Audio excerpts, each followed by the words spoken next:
time. You have 12. Thank you. You have 12 minutes. Oh, okay. Please go on. Thank you. Let me just share my PowerPoint slides.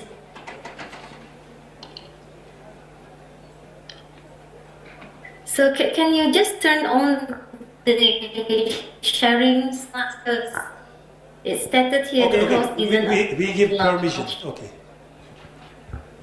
Okay.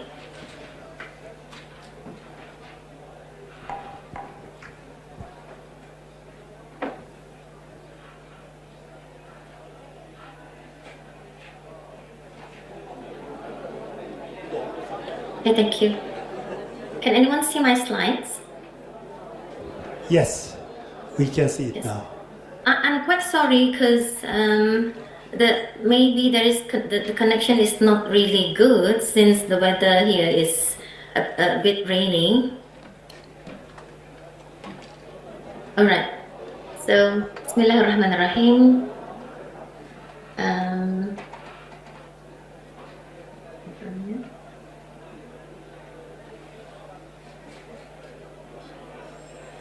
Can anyone hear me? Yes, we can hear you clearly. Okay. All right. Bismillahirrahmanirrahim.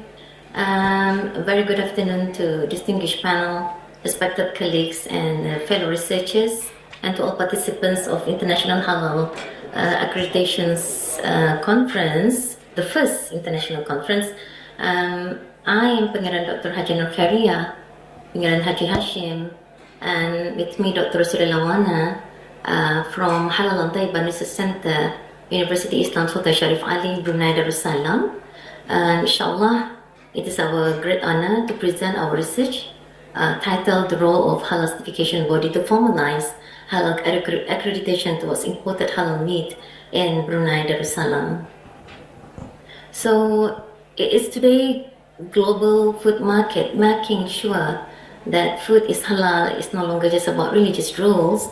It is also includes food safety, where the food comes from ethically and being able to track the food through every steps of the supply chain.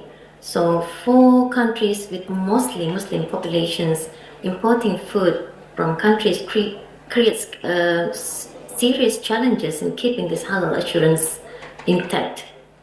And for the background of this study, the halal accreditation system is play a vital role not only in guaranteeing the religious permissibility, but also it includes the guaranteeing of food safety, food hygiene, wholesomeness and marketability of food and related products for Muslim consumers. As most nations with Islamic economics demonstrate profound commitment to halal integrity, there exists a compelling and critical need for a robust, standardized and enforceable accreditation mechanism for halal products. So, Brunei is actually committed to upholding Islamic principle foundations of both in the national identity and its economy. So this commitment is rooted in the national philosophy of Malay Islamic monarchy, which guides the nation legal administrative system and places Islamic law as a forefront of public policy. So the government actively promotes a robust halal ecosystem with a particular focus on ensuring that all imported meats products adhere strictly to the Sharia law. So in the context of regulation, this dedication has led to the establishment of the comprehensive halal certification that protect both religious integrity and consumer trust. So the objective of this research is actually like conceptual research, where this research examines the Brunei's halal regulatory frameworks, including the halal certifications and halal label order, as well as the Halal Meat Act and the roles of halal food control divisions and also Brunei Islamic Religious Council. And the methodology that we use is a qualitative doctrinal and policy analysis approach, and allow me to begin our findings by explaining the highest authority in Brunei Darussalam, Brunei Halal governance structure, where the Brunei Islamic Religious Council is the ruling body established under Section 5 of the Islamic Religious Council and Qadi Codes Act, Chapter 77.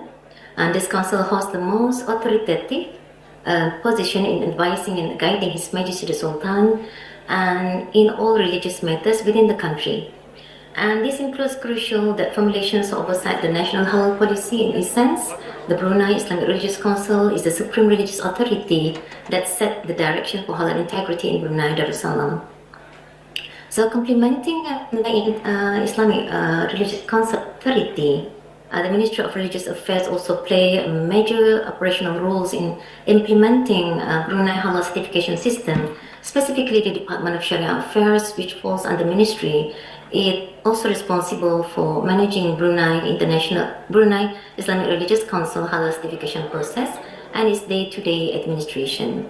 So the primary functions of this department is to handle all procedural aspects of certification, from application, processing to inspections, and then to present its finding to assist Brunei Islamic Religious Council in making informed decision on whether to approve or reject halal certification applications. So therefore, while Brunei Islamic Religious Council holds the ultimate authority, the Department of Sharia Affairs serves as its executive arm, ensuring the halal certification function effectively and efficiently. Next, moving on to the, let me explain on the operational structure that supports Brunei Islamic Religious Council decision making. The director of the Sharia Affairs Department serves as the chairman of several halal committees that are formally established under the governing halal laws. So these committees are not composed solely on the Sharia Affairs Department. Importantly, other government agencies are also appointed to these committees, and their role is to thoroughly examine and scrutinize every halal certification application. So only after this multi-agency review process is completed are all the applications presented to for the considerations to obtain the Brunei Islamic Religious Council's final approval. And this ensures that decisions on halal certification are not made in isolation but benefit from the expertise and oversight of multiple government bodies. So furthermore, the special agency was created specifically to assist Brunei Islamic Religious Council in dealing with halal affairs, particularly on the enforcement aspect.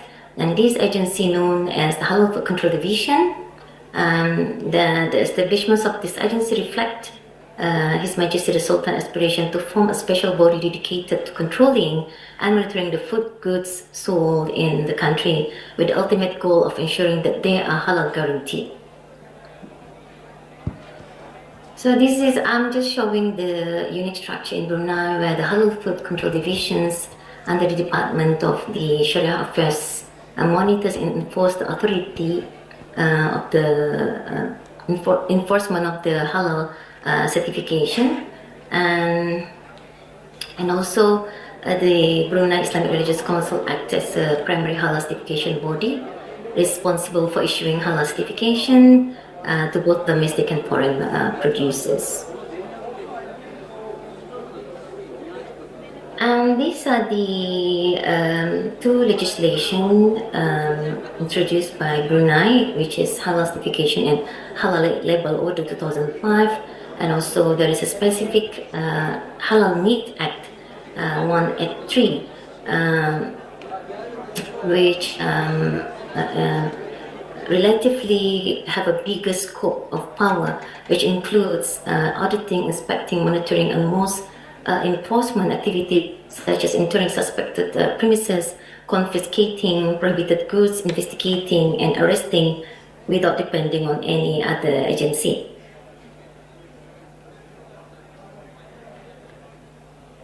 So these, I'm just showing, this is just a subsidiary act rules under the Halal Meat Act 183.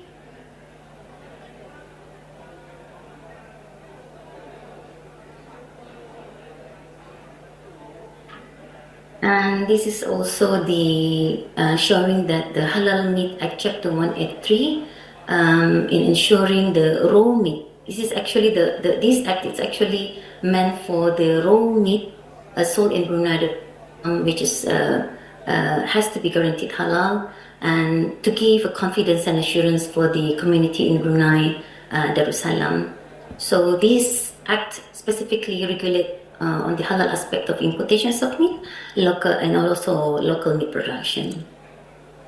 So I'm showing these importations of halal meat under Section 4, where only those who are holding halal import permit then can import the halal raw meat to enter Brunei Darussalam. So these are the process. The first is for the company to have to be accredited by the halal certification body, and after that the company can obtain the halal import permit in order to import the halal raw meat to Brunei.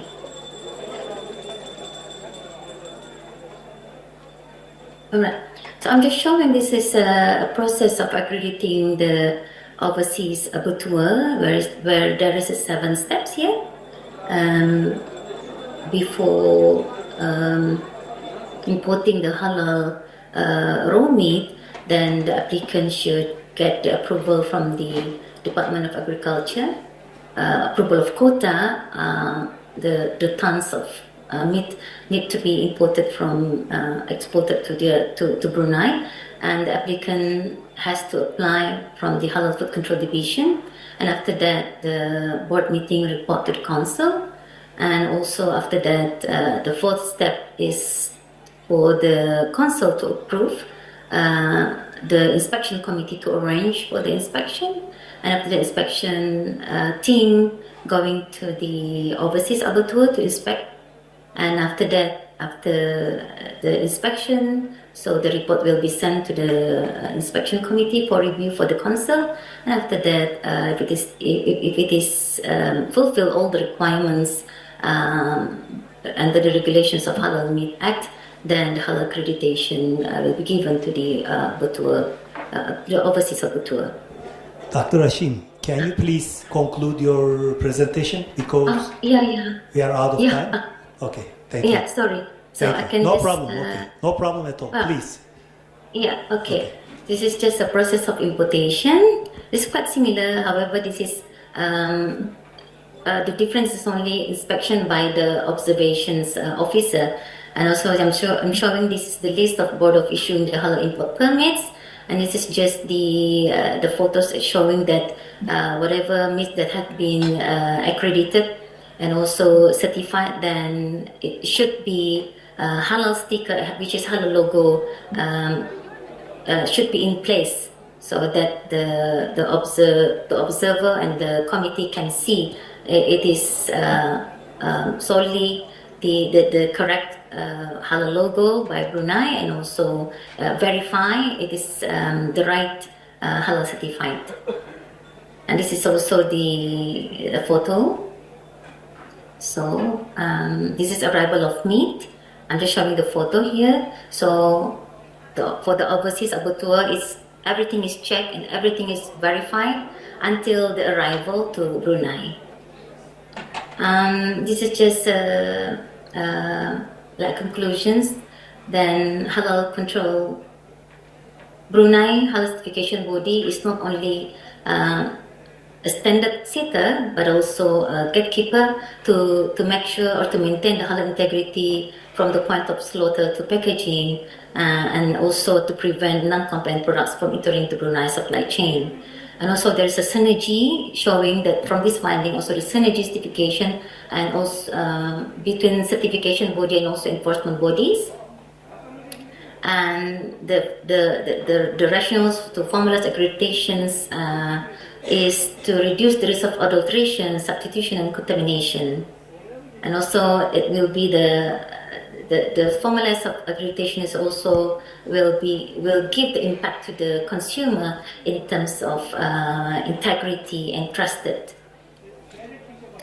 So this is just the consolidations of the legal framework and the assignment of the Brunei Islamic Religious Council and also Halal Food Control Division, and For the conclusions, the formalizations of Halal accreditation for imported meat serves three critical purposes: safeguarding public health, upholding religious obligations, and maintaining economic stability.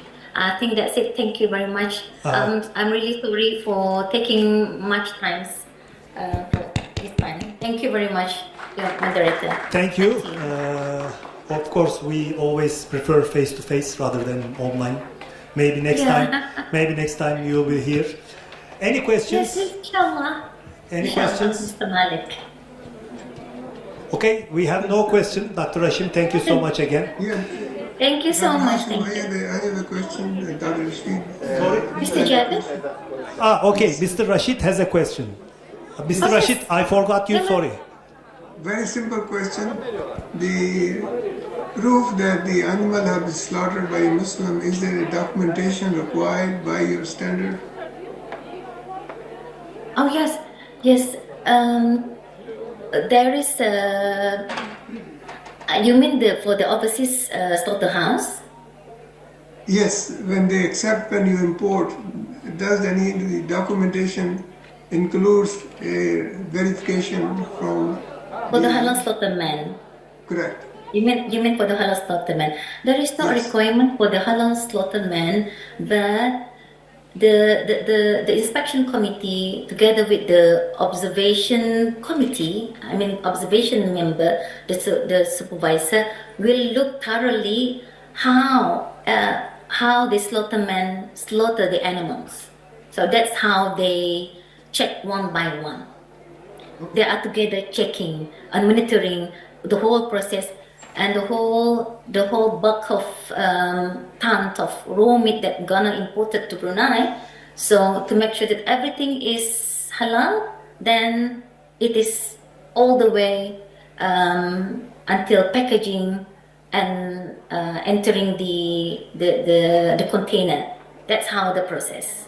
They will not give halal certificate to the slaughterman for that overseas slaughterhouse, but they are checking the whole slaughter process. That's it. Okay, thank you. And this is the end of the session. Thank you all. Arkadaki hanımefendiler için bir alkış alalım, çevirmenlerimiz için. Çünkü çok zor bir iş yaptılar. Evet, that's all. Thank you. Thank you very much.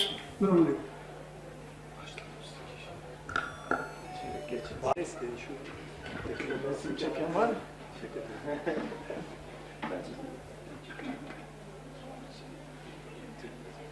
Fotoğraf aldık mı? Çektik mi? Çekti. Nasıl yapacağım? Çok teşekkür ederim. Teşekkür ederim.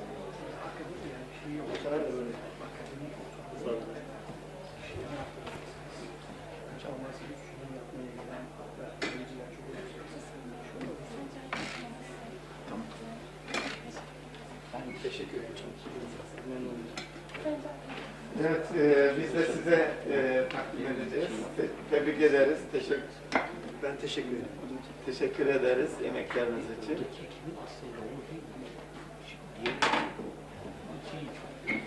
Teşekkür ederim. Evet, çok hayırlı olsun.